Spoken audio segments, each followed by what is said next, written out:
everybody, welcome back to my corner of the internet. I'm sorry that I disappeared for a little while. I didn't intend to. I did record a slightly different video that I was going to upload about my knitting bingo, like what's on my knitting bingo, and I just wasn't particularly passionate about the footage. And I don't think everything that gets posted on this YouTube channel has to be perfect. I certainly it wasn't perfect, and I wasn't looking for it to be perfect, but I just wasn't feeling like editing it was bringing me joy. And the last thing I want for this to be is a chore. I'm doing it because I want to and I enjoy it. So I parked that. Just thought I'll come back to a knitting bingo video when it feels right again, when I feel like I kind of want to do that, and we'll just kind of move on for now, because I felt like I was getting a little bit stuck in that loop.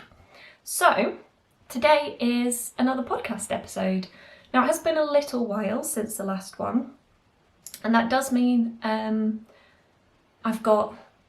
don't have a huge amount to share actually, but I do have at least one thing to share that wasn't seen on the last episode, and that is my first finished object, which I'm wearing under my shirt. I will put some photos up, I'll put some images up so you can see what it actually looks like. This wasn't even on my radar when I filmed the last podcast. I wasn't even aware it was going to be something I was making. This is the Alva top by WeMadeWardrobe, and I knitted this as part of their test knit. So I was very, very lucky to get to test knit for them again. I have test knitted for them once before for the Neva sweater, but I really enjoy their patterns. I really enjoy the care that goes into their patterns, so I like test knitting for them. We'll start with the yarn, because, where is it? Down here.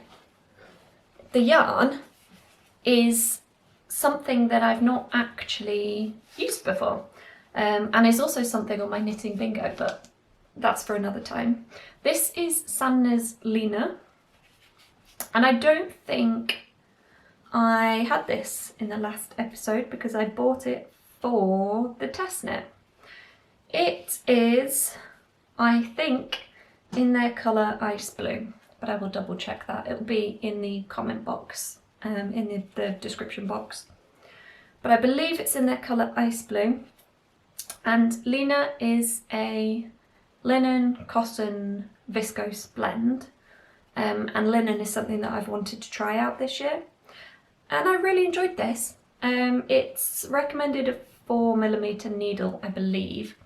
And I had to size down to a 3.5 in order to meet gauge for the test knit. But I really enjoyed working with it. I didn't find it too tough on my hands. I used metal needles. I always use metal needles, and I didn't find it too difficult with that either.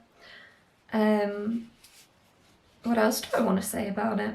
I just had a really good experience with it. I really like the finished garment and the kind of finished fabric that it creates. It blocked out sort of a crazy amount. Not that it kind of stretched a lot, but maybe I'll be able to put a photo up or something. The armholes, the way the armhole finishings are designed on the top is they're done with kind of central decreases up the middle of the underarm. And I had to change my pickup rate ever so slightly. They recommend 1 in every stitch. I think because of the yarn that I was using, it doesn't have any elasticity or kind of the memory that Merino wool has. I had to pick up at a slightly lesser rate, and that meant there was a bit of wrinkling down the arms, and I wasn't sure whether that was going to block out. It blocked out really well. It feels like a really smooth fabric. It's really comfortable, it's not itchy, it's not scratchy, it's not harsh. It's just a really nice top to wear, and it's done really well so far in the kind of warmer weather that we've had recently. So overall, yarn, 10 out of 10. Enjoyed that. The top, 10 out of 10 as well, I think. I was really unsure when I did the armholes, because, as I've kind of already said, the way you knit the back panel, you pick up for the shoulders, you join at the neck, you knit down, you join under the arms. Pretty standard, right? When I did that for my size and I knitted the smallest size in the pattern, I tried it on and I was like, oh my god, this is not going to be a bra friendly top at all. It was so deep down the sides that the side of my bra in its entirety was basically sticking out. I'm not even going to put, I did take a picture and put it in the group chat to ask if anyone else had had a similar experience and if that was normal. I'm not going to put that picture up because, to be honest, it's potentially too much for the internet. But it was bad. It was not good. And the designers, Lisa and Bella, they said, yeah, that's kind of normal. That's what we had. The arm finishings will really cinch it in. And kind of other people on the group were saying similar things who were kind of further ahead than me. I thought, okay, I'm just going to give it a try. The armholes, the finishings, I'll put a picture up again, are done in 1x1 ribbing with central decreases that are essentially a kind of glorified SKP, like a slip knit pass. But you do it with, you slip 2 stitches, knit pass, I think. That's what it did. And it's not a technique that I'd actually ever done before. And it was really straightforward. It was perfectly easy enough. But when I then put it on afterwards, it was like almost up into my armpits. It cinched it all in that much. It was kind of like magic, to be honest. It was a really clever design. Really enjoyed it. When I blocked it out, kind of the arm finishings and neck finishings, everything sat beautifully flat. Otherwise, it kind of finishes at the bottom with a 1x1 rib as well. They recommend tubular bind off along the edges, and I would particularly emphasise that on the neck and the armhole ribbings because it does help to kind of cinch all of that in, especially if you're using a summer yarn, like a plant-based yarn that doesn't have any wool content in it like I did, because it really helps to kind of keep it cinched in, kind of combat that lack of memory or elasticity. Otherwise, it was a really fun test knit. I have test knitted for them before and I really enjoy the way they run test knits. They're very patient with people with kind of time frames and things. We have kind of an Instagram group chat that you can be added in to if you want to. And the test knit is run through like Google Docs. So it's like a live Google Doc and you can see the comments other people are putting on. You can kind of add any of your own comments. It saves so much time and effort for, instead of having people submit the same comment over and over again at the end of the test knit. As people knit through, they can add comments where they have recommendations or edits to make, and people can kind of just emphasize that if they have had a similar problem or if they've noticed a similar error or whatever. Very few errors in the pattern when I test knitted it, although I don't think that's a sign of a good or a bad pattern because test knitting is precisely that, it's for testing. And if it's not perfect then that's absolutely fine. But a really good test knit and I really did enjoy it. So that's kind of my main finished object for today's episode is my new Alva top. I may very well knit another one of these in a different colour. It's become a real staple. I don't have like a work wardrobe and a home wardrobe. I kind of wear everything in both, or most things in both settings. I don't work in an office where I have to wear office wear, but this, I do sometimes work with young people, so this is kind of appropriate for me to wear in all settings, which I like. Okay, I'm going to go through this next one super quick because it was kind of a finished object last time, and that was my penny gloves. There are now 2. They are blocked. My tension issues have been somewhat resolved by the blocking process, although, to be honest, not entirely. I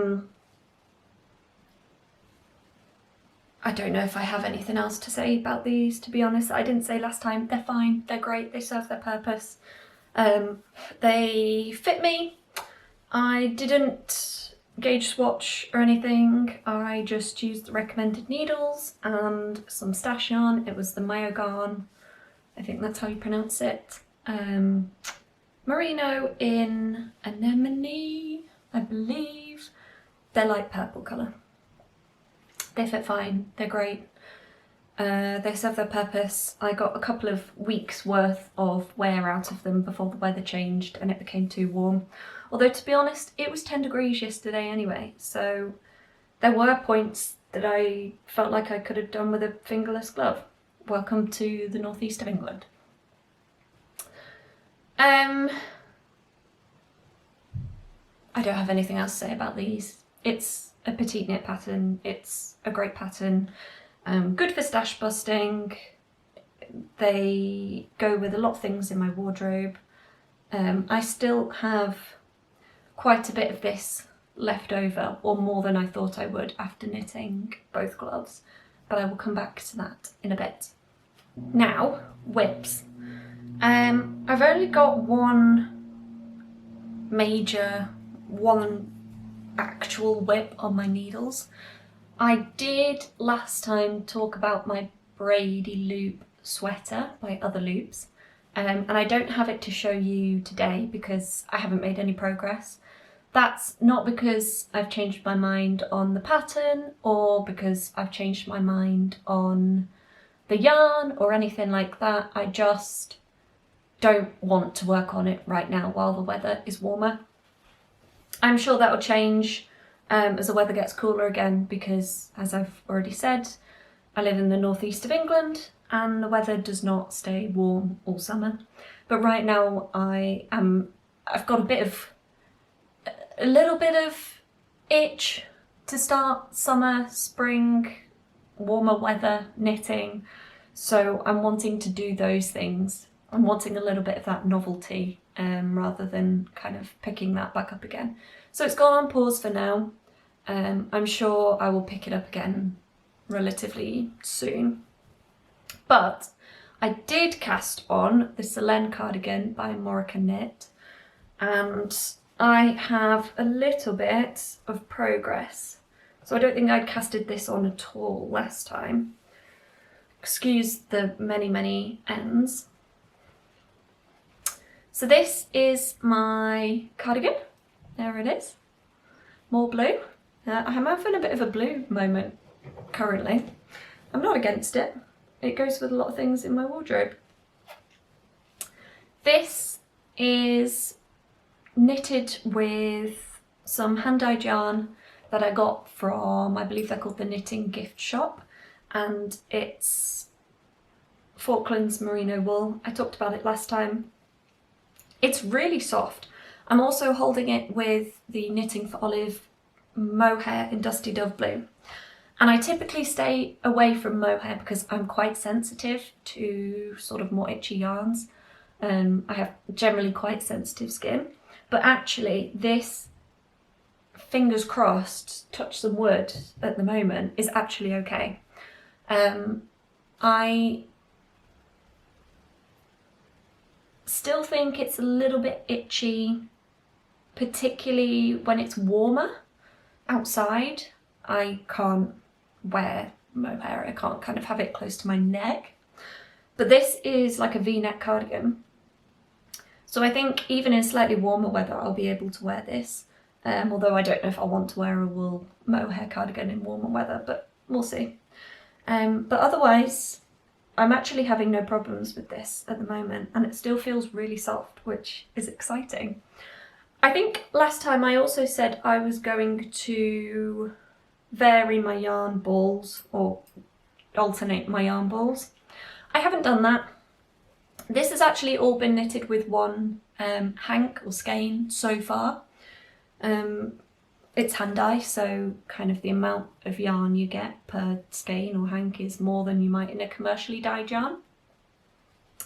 The variegation is visible. I don't know if you can see that, but it's visible.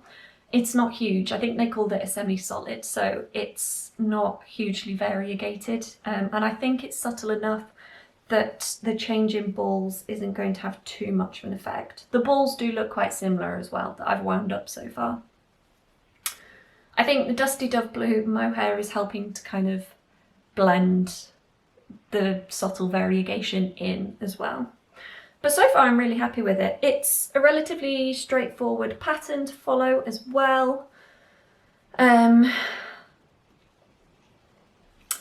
think the way this was worked though, you work the shoulders separately and then you join for the back and knit the back panel, and then you pick up the two front panels as you would expect and join under the arms. Otherwise, very straightforward. The pattern is really easy to follow.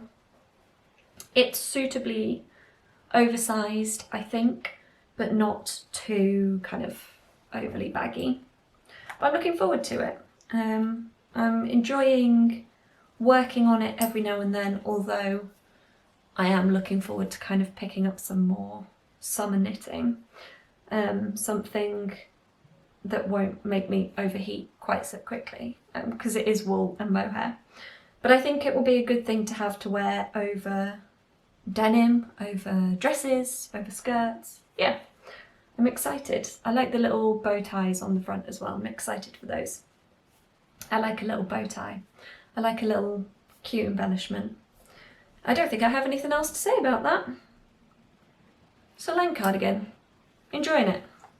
So I realise there's not a huge amount for me to talk about at the moment in terms of whips or finished objects. And I don't think there has to be. I don't want to start knitting things for the sake of creating content, and I'm not going to be doing that. But I realise that was all quite quick. So what I thought I would talk about is a kind of upcoming plan / recent acquisition, and some other kind of future plans that I've got at the moment. So the acquisition is this. This is, I don't know if you can even see that. This is Falklands Mercy. Oh, I've got mohair on my face. Oh, so itchy. Making me want to sneeze. Okay, no sneezing. This is Falklands Mercy in their colourway Duckling, I believe. I've never used this before, and I've never used superwash wool, so it's 50% cotton and 50% superwash treated wool. It feels very soft. What? Chips? What are you doing?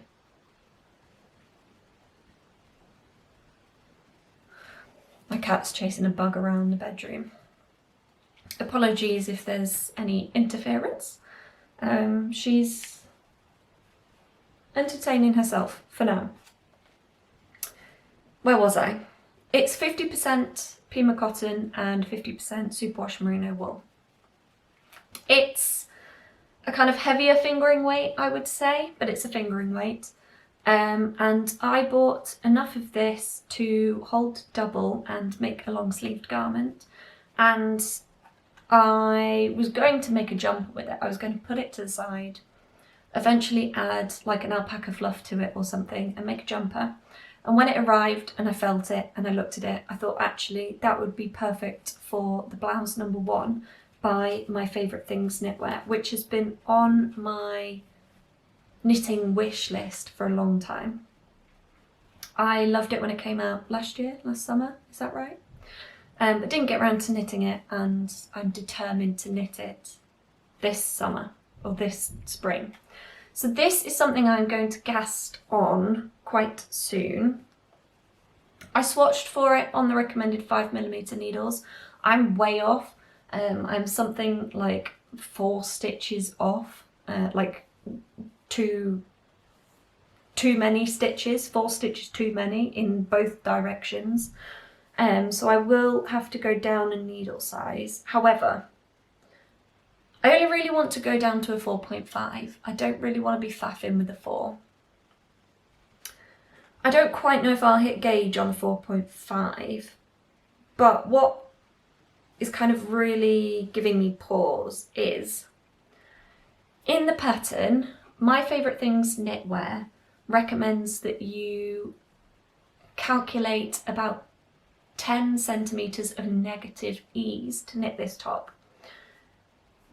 Now, I'm not an expert at eyeballing patterns, kind of looking at photos and determining how much positive or negative ease people have got in it.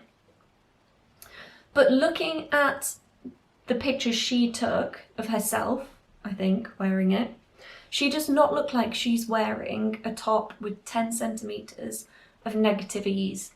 And I don't want something that's really, really tight fitting. Some negative ease, but I don't think I want lots.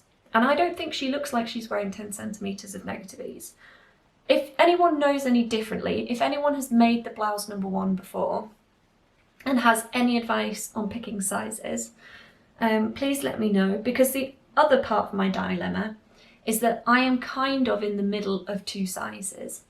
So I could size down and end up with more than 10 centimetres of positive ease, or I could size up and end up with just less than 10 centimetres of positive ease. And that's assuming that I'm actually on gauge. If I go down to a 4.5mm needle and I'm still not quite on gauge, then I think I will size,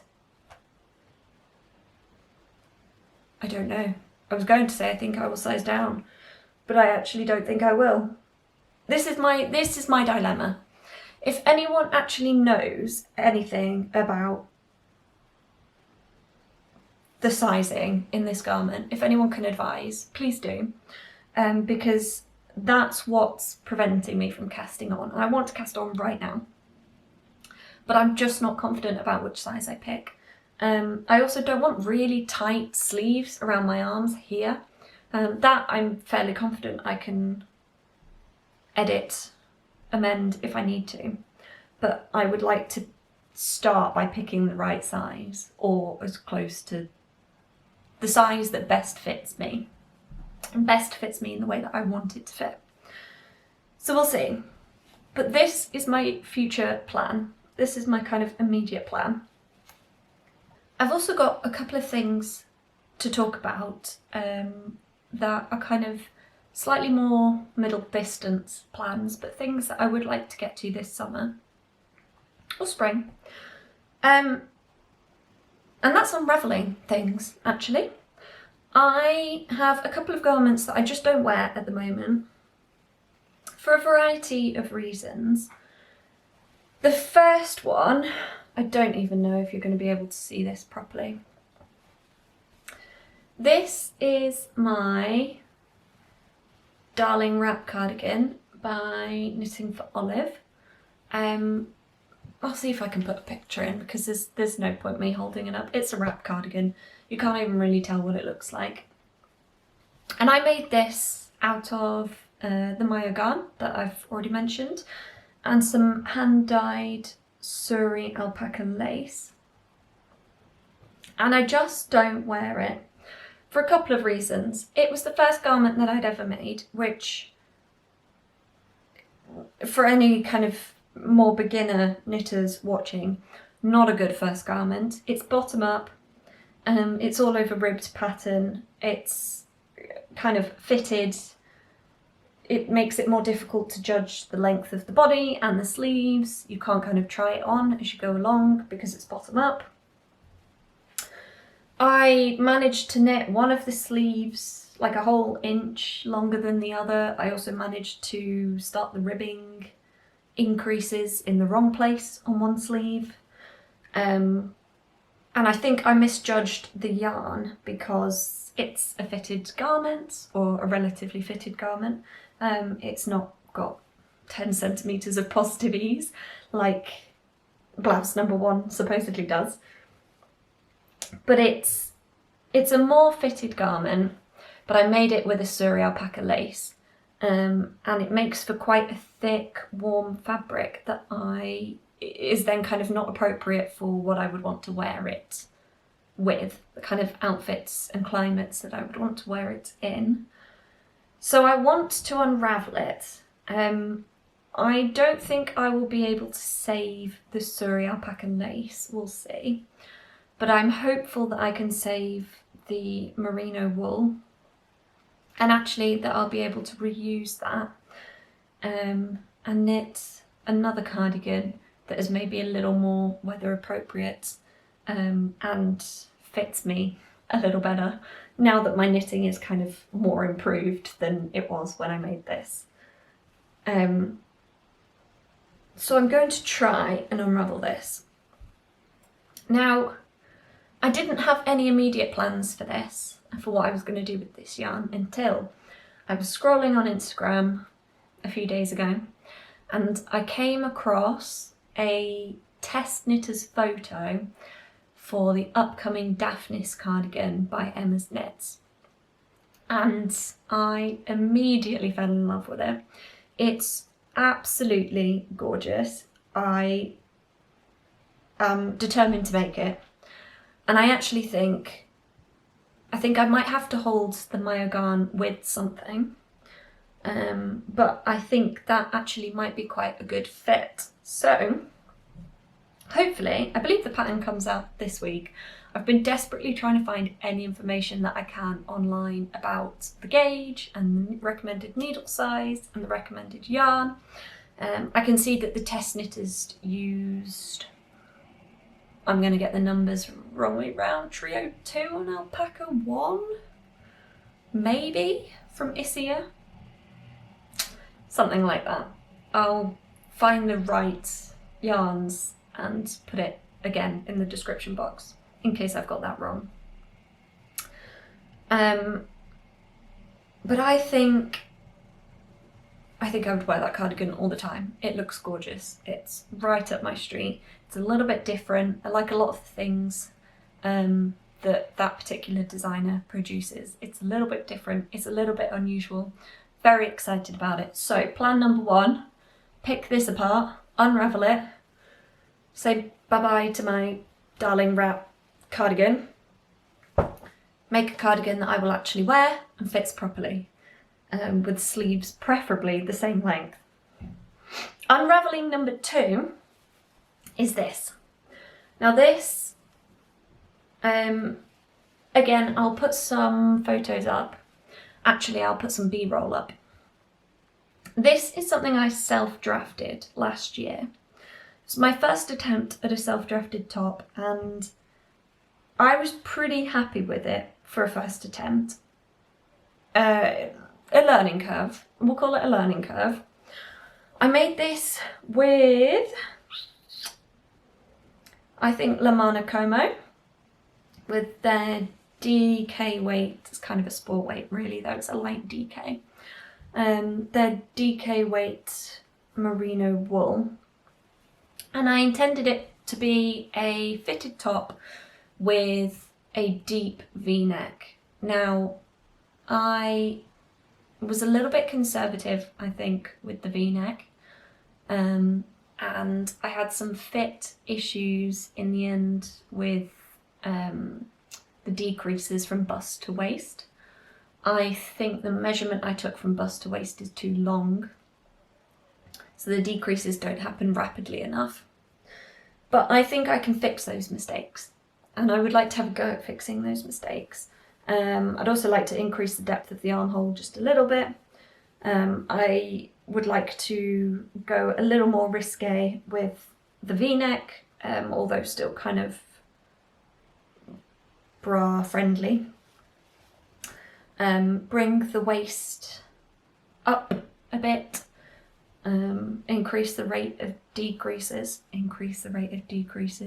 do more decreases between the armhole and the waist. That might mean I have to increase the length of the ruffle at the end, but I don't mind. However, I would just like to have another go at making it fit my body a little bit better. The bare bones of the pattern writing I think are fine, and I've still got those, so I think it should be easy enough to have another crack at. However, I don't think the yarn I have used in this one is the most appropriate for this garment. In hindsight, merino wool for a sleeveless top was probably not my finest choice. Now that I've tried Lena, maybe I try that. Maybe I find a 50% wool, 50% cotton blend that I can use that I like. Who knows? But what I think I will do is unravel this one and just reclaim the yarn for something else moving forwards. I really like the Maggie vest, and I'd really like to be able to wear that as a kind of standalone top, but also with kind of white t-shirt underneath or whatever. And I can't remember off the top of my head, but I think this might actually be quite close to gauge, so we'll see.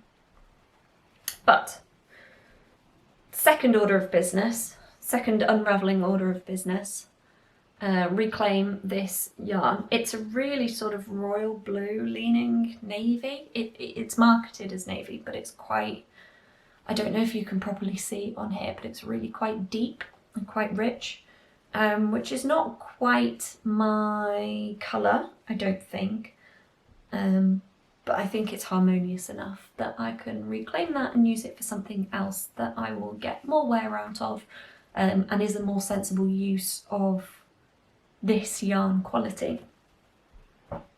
So those are my upcoming plans. Hopefully that was kind of useful, I guess, at the very least interesting. If anyone has any advice on the blouse number 1, please let me know. If anyone has used Mercy before, the Falklands Mercy, and has advice on how much that might stretch after blocking. Obviously I've blocked my swatch, but blocking a swatch doesn't account for the weight of a finished garment and how that might affect how much something stretches. So if anyone has any advice on that, that would be great. And otherwise, I will see you again in my next video. I hope you all have a lovely week, a restful week. I hope you get lots of time for knitting. And if you're playing Yarn Chicken, I hope you win.